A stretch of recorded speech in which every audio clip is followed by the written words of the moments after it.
Good morning, fellow Nigerians. It is about 18 minutes to midnight here. I'm still up and on duty for Nigeria. Today or tonight, this early morning, I want to talk about the African Action Congress. I saw a very beautiful post made by one of my friends, Mr. John Akube, and I thought I share it with my audience, especially the young people who need a lot of information in order for them to take informed decision without being pushed around or without anything being shoved down their throats by anybody who wants to manipulate them as usual. We want to put an end to manipulation in Nigeria. And I want to encourage our young people to start reading because all the information that they need to prosper and to broaden their knowledge are all hidden in written books, in papers. We should pay more attention to reading and search for information so we can make informed decisions so we don't be fried around like Gary. It is very important. Our young people don't read anymore. That is why it is so easy to take advantage of them. That is why they have been made to believe that there are some people whom God had positioned to reason for them and tell them whatever they want to do. Your right to freedom of information is God-given, but you must search for it. And don't let no one tell you what to do without you having a baseline information about what they are telling you. Now, I will go straight to that beautiful piece that John wrote this evening that I fell in love with. That was well painstakingly written. He said, "Why should I join the AAC, the African Action Congress?" One, AAC is a young and fast-growing political party which has not been turned into something else. And by that, you know what we mean. Into a corrupt entity like the major political enterprises. Number two, it is a party you can join and grow your political ambition without first becoming a money bag. Yes, that is very correct. Absolutely correct. There you have freedom to express yourself. You don't need money. You don't need a startup money. You don't need a godfather to pursue your political ambition. You know, the interesting thing is this just exactly the way it is in the United States. If you believe you have leadership skills and the ability to lead, you try your hands out of it, in it. Number two, it is a party. You will not be taken to swear secret oath before getting support from political leaders. That is absolutely correct. In the Nigerian political establishment, most of the political parties, especially the mainstream political parties, are run like courts. People are made to swear to oaths. People are given blood to drink, depending on their level of desperation.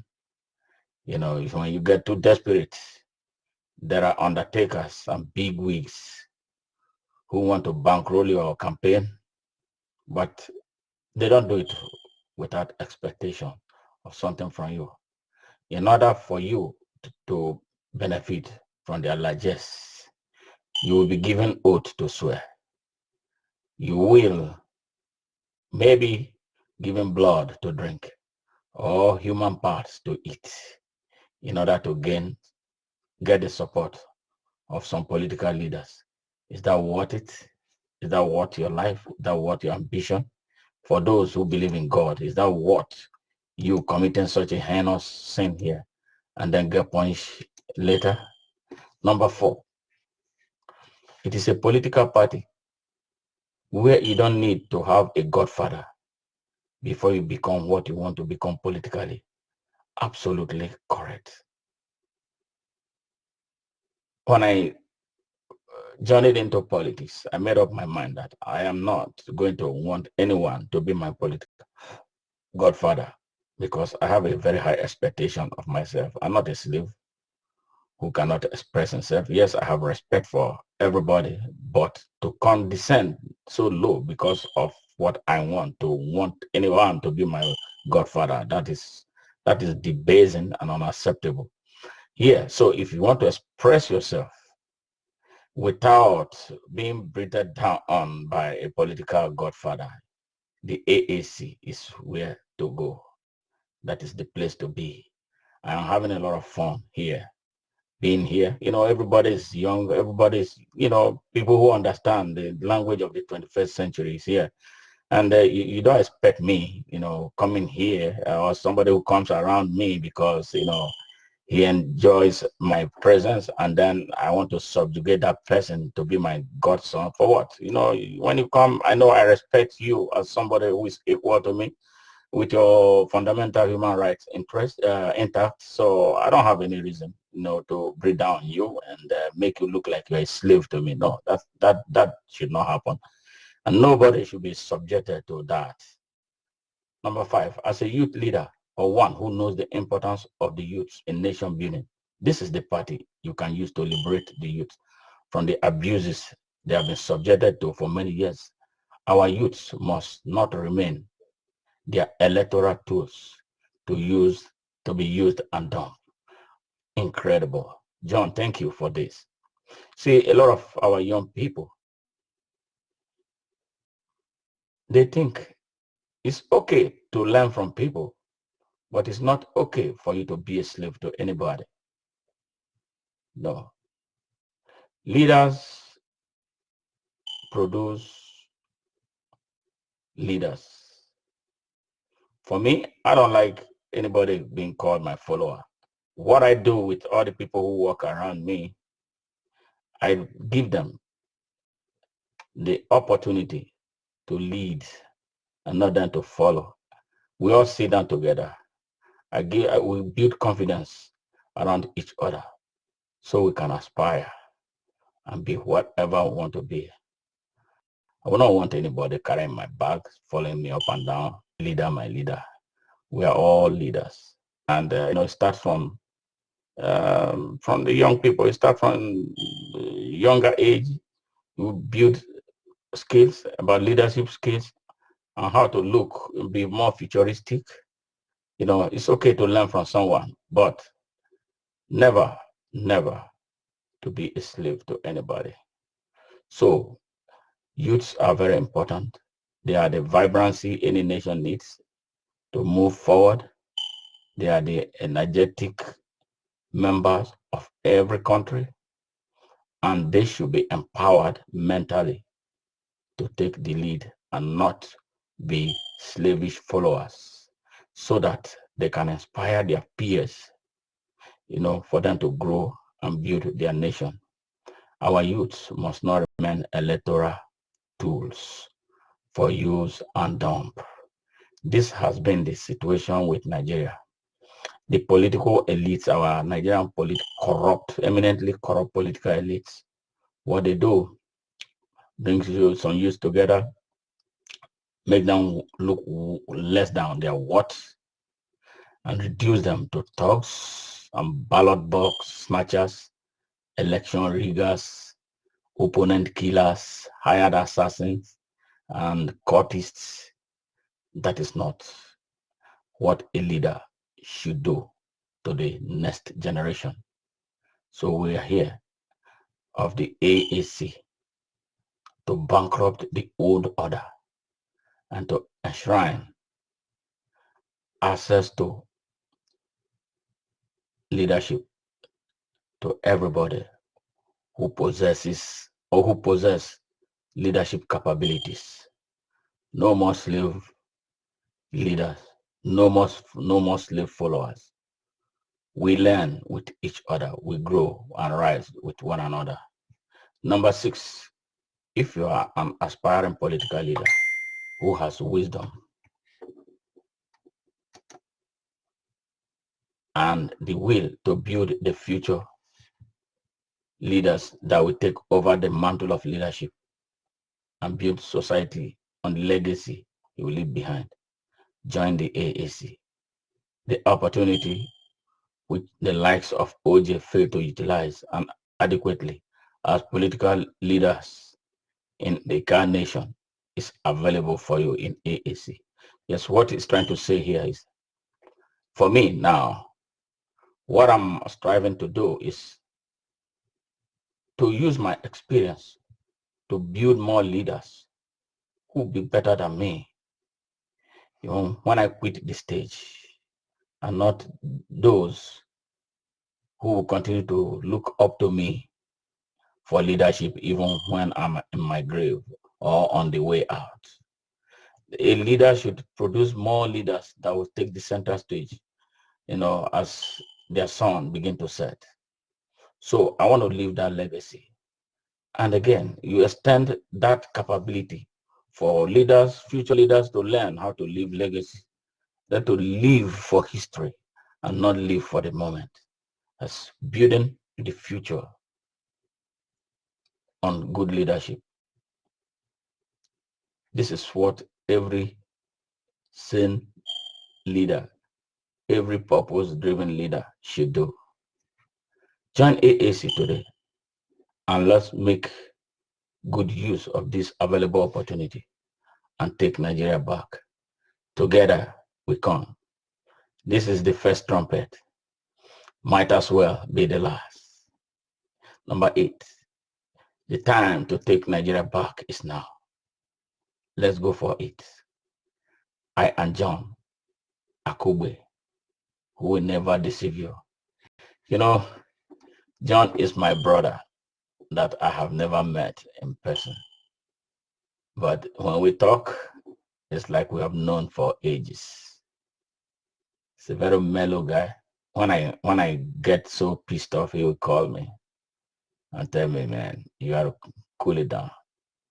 He's a very nice guy who has been very supportive of my aspiration, financially, morally, and otherwise.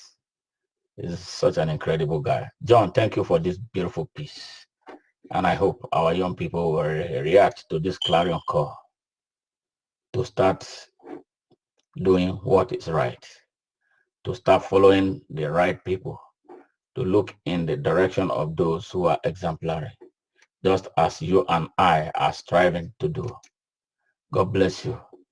And another thing that I want to talk about is the stark ignorance among our Nigerian youths. Sometimes it's so difficult to understand. Is it poverty that is making them ignorant, or their lack of hunger for information? I believe it is that unwillingness to search for information that could help them broaden their knowledge and scope of reasoning.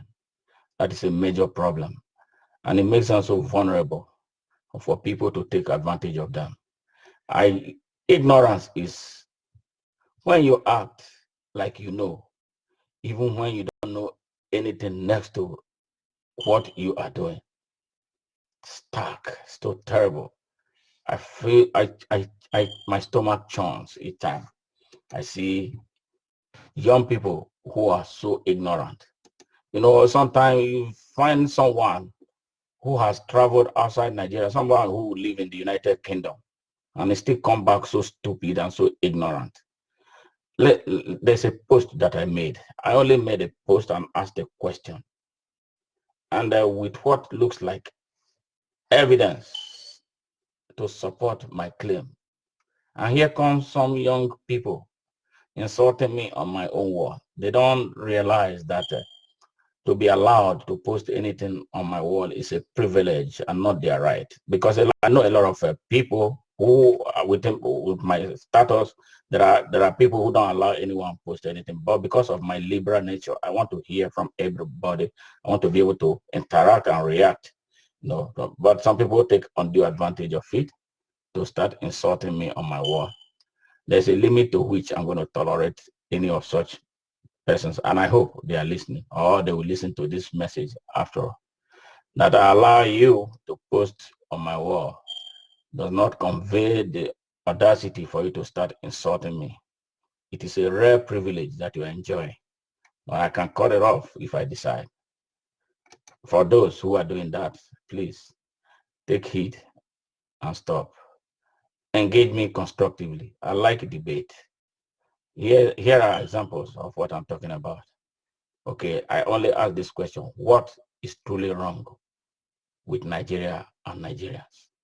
Why do Nigerians have this great affinity for corrupt men to the extent that they clamor for them to lead Nigeria?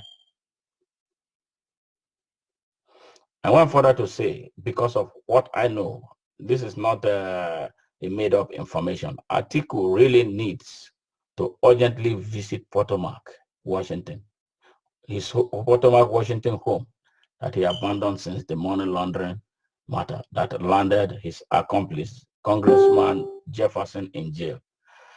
I did not accuse him. He needs to come and prove me wrong, prove a lot of Nigerians wrong, prove America wrong. Why is it that he has not been coming to the United States? He wants to lead me, or he wants to be my president. I have right to question him. Why has he not been coming? That was the only thing. Here comes this, what somebody started posting. This one is the great OEC.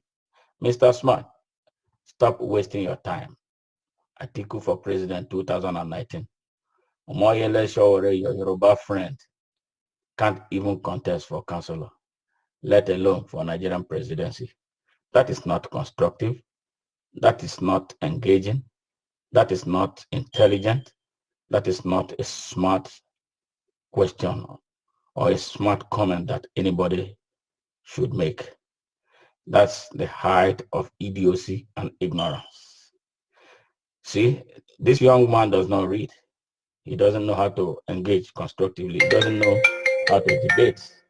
So, and all he does is he's being asked, Atiku is the best man. He doesn't know why Atiku, he should support Atiku. He doesn't know why Omoyele Sowore is aspiring to be president. All he knows, Atiku. Nobody says anything about him. They are up in arms in his defense, blindly. Then he went further again to say, Oga, stop wasting time. Now, there's another one, Gabriel Chiedu Ogu. Atiku will win. Stop wasting your time. Buhari is a very corrupt and a very wicked person. We need a national president, not a nepotic, ethnic, and religious jingoist. Those are stupid things that I don't want to hear. Give me the reason why you feel this, the way you feel. Then we can start a debate in that direction. Some more, so very nasty, and some of them are driven by hate and nothing more. The amount of hate in Nigeria is just it's unbelievable how much our people hate one another. Because you don't like somebody's face, you just go all out and get so destructive. That is terrible. So our young people need to start reading. Go search for the information that you need to set yourself free. I don't take everything that I say. Go confirm what I tell you and do the same thing for every other person. So you'll be reacting on the position of knowledge each time you have to react to anything. I'm so sad, every time I see young people just jumping into the fray, jumping into frying pans because politicians have turned their heads upside down. And this is how they pick up their guns and start killing without questioning. In my time growing up, we always asked questions, but these young people, they don't ask anything anymore. They just, all you need, give them 1,000 naira, they'll go crazy and go and do any stupid thing they're asked to do. And they become so disrespectful, and so vulgar and so annoying. Here is another one from my brother who lives in the UK. I'm so disappointed. Look, we are Anyoma people, not Yoruba people that buy into all kinds of propaganda campaign. This is a man you join hands with to campaign for Buhari in 2015. And you were with him in this same APC, and you never called him names or made any post against him for being corrupt. But as soon as he decamped from APC, you start calling him names. Look, you cannot win a single vote in a normal land with this kind of campaign. Less your campaign to be a Yoruba senator. What? See how stupid this guy can be, you know. And this is somebody that I thought was responsible and reasonable. And so he got down to this tribal thing. I'm a global citizen. I don't hate anyone. I don't care where you come from. Well, there are normal people that I know have been campaigning to them. I think I would say a fair majority of them want Smarter Jaja to be their senator. If a free and fair election is run, I will win. So that's what we are looking for. And this young man had pledged his support for me just because I posted something about Atiku. I have a right that my candidate does not shut me up from talking about national issues. So he's withdrawing his support. Then he's an unstable person. If for that simple reason you can just switch, then you are not anyone to be trusted. You know, it's so shameful that you are like that. You know, why are you bringing Yorubas into this campaign? This is not about, and I don't know Atiku. I've never met him in person. I've never sat down with him. We have never had any discussion beyond. I know somebody tried to reach out to me to be in his media team in, I think last year, and I refused because we don't believe in the same thing. So for you to tell me that I was in APC with Atiku and I never called him names and all that, it was very, very wrong. Yes, a lot of things that our people don't understand about fundamental human rights. Atiku or anybody could have come into APC because they are pursuing their right to freedom of association.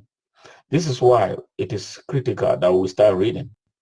I'm so disappointed that somebody who is in the UK does not know this simple thing, basic human rights. You can't take it from anyone.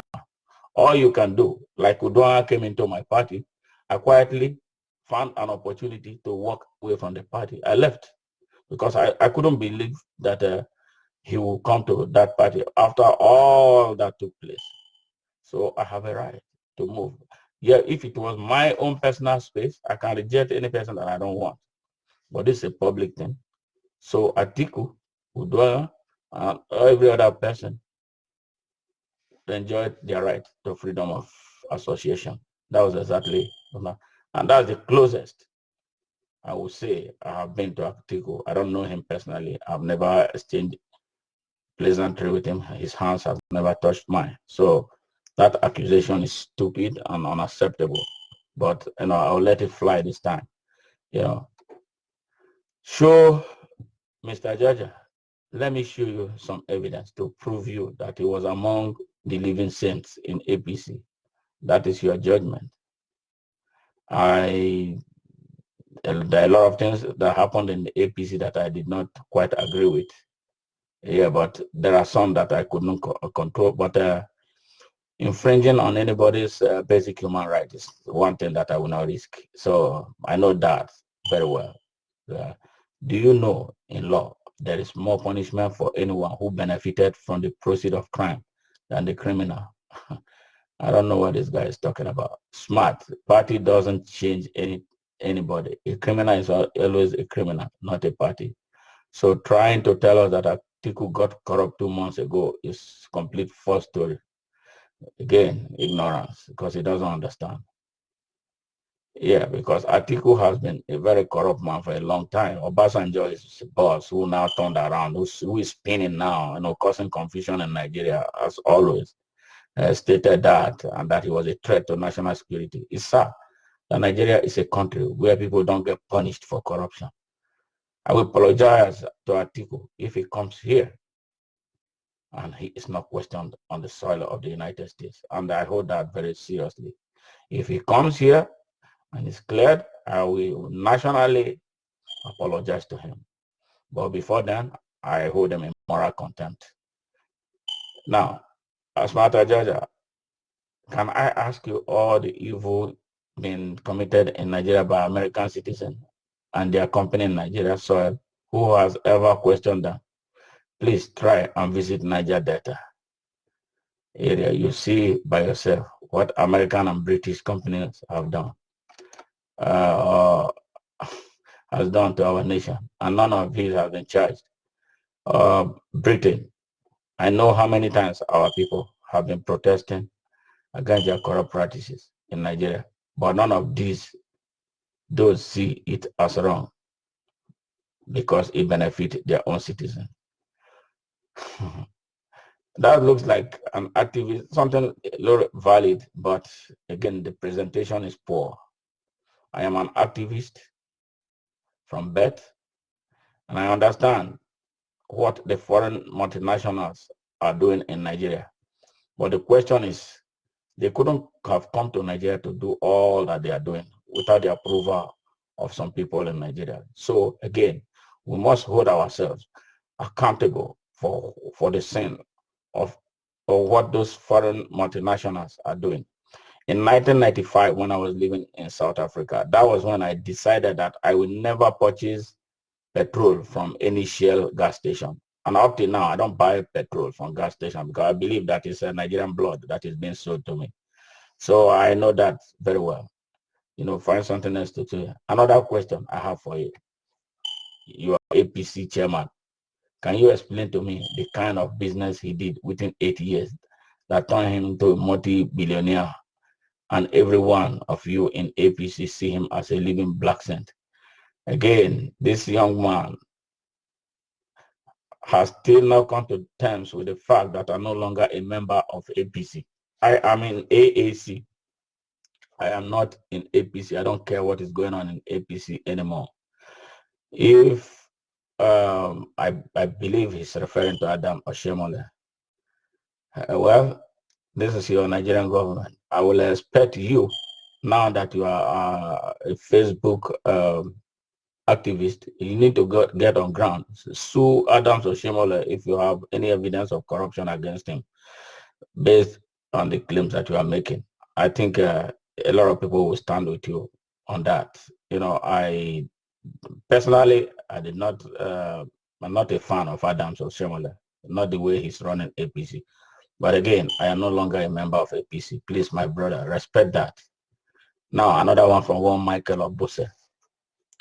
I don't think that Atiki needs your support or acceptance to win election. Yeah, that's, you're probably right.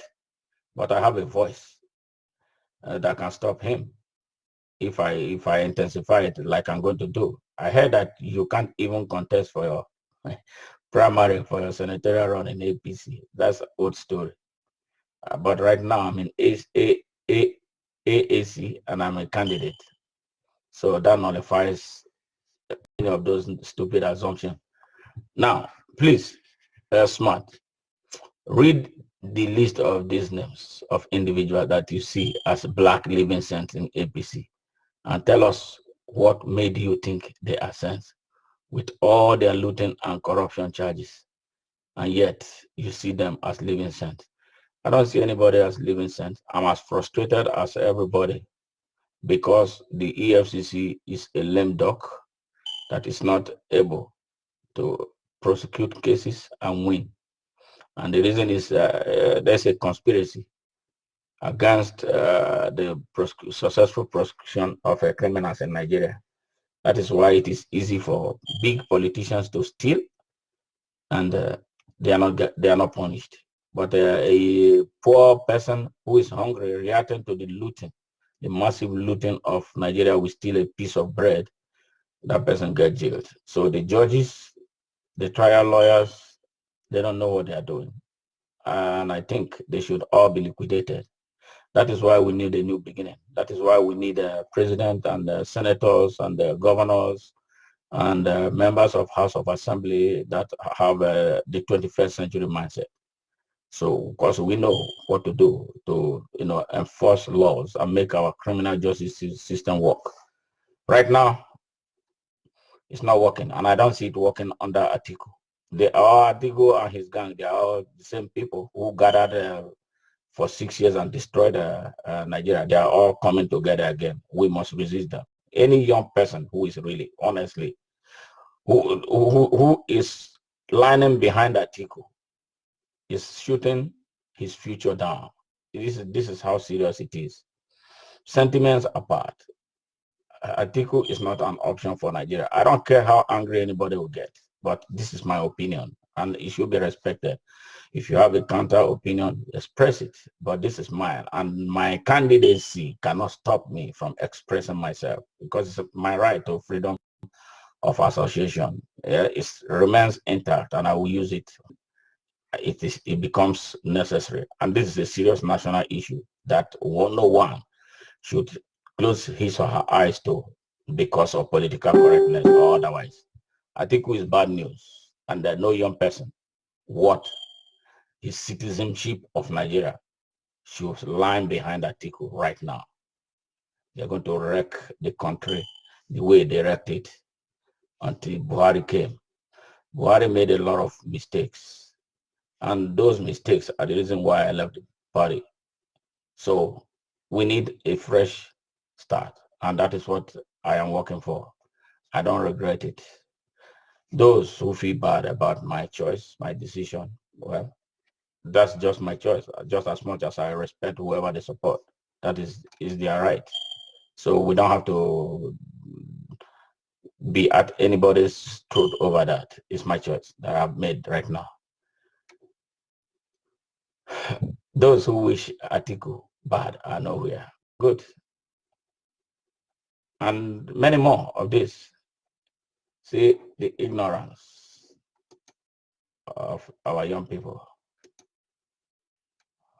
We have to address it. I am appealing. I'm just appealing. I don't know how to tell you. If you recognize that some of us who are on the forefront of this struggle to save Nigeria, we don't live in Nigeria. We have alternative to Nigeria, but we risk our lives to come to Nigeria to help inspire our people to rise up against those who have been defrauding them, who have been cheating them. It can be frustrating sometimes when the person you are trying to save turns himself into a soldier fighting against you. That is part of that ignorance and mental poverty that we are talking about. We are not your enemies. We are your brothers and sisters. We are only coming in to try to help save our country and by extension, save the people living inside the country.